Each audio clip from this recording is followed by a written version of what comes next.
நாங்கள் வந்து இந்த படத்தோட ஃபர்ஸ்ட் காப்பி வந்து 1.5 கோடி.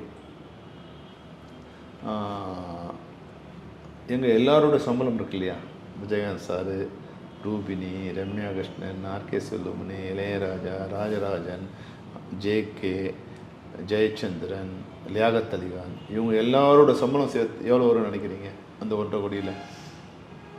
ஒரு 5 கோடி. 1.5 கோடி எப்படி 5 கோடி வரும்? ஓ, 1.5 கோடி. 1.5 கோடி தான் எங்களுடைய பட்ஜெட்டு. ஓகே. ஒரு 20 லட்சம் 10 லட்சம் அந்த மாதிரி. எங்களோட சம்பளம் 15 லட்சம். ஓகே, 15 லட்சம். அப்போ 10% தான் எங்களுடைய சம்பளம். மீதி 90% அந்த படத்துக்கான செலவு. ஆனால் இன்றைக்கி எப்படி வரும்னா, 200 கோடியில் படம் பண்ணுறாங்கன்னா அவங்க 150 கோடி சம்பளம் எடுத்துப்பாங்க. அப்புறம் அது 200 கோடி படம்னு சொல்லக்கூடாது, அது 50 கோடி படம் தான் சொல்லணும்.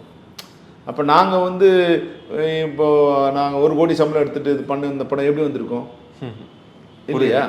நாங்கள் எங்களுடைய எல்லா சம்பளம் சேர்த்து 10% தான். அதனால தான் இன்றைக்கி அந்த படம் காலத்தை தாண்டி நிற்குதுன்னா எல்லா இதுவுமே அந்த படத்துக்கான இதுவாக இருந்தது. நாங்கள் வந்து எங்களுக்கு பெரிய கேரவான் இல்லை, பெரிய ரூம் இல்லை, 5 ஸ்டார் ஹோட்டலில்.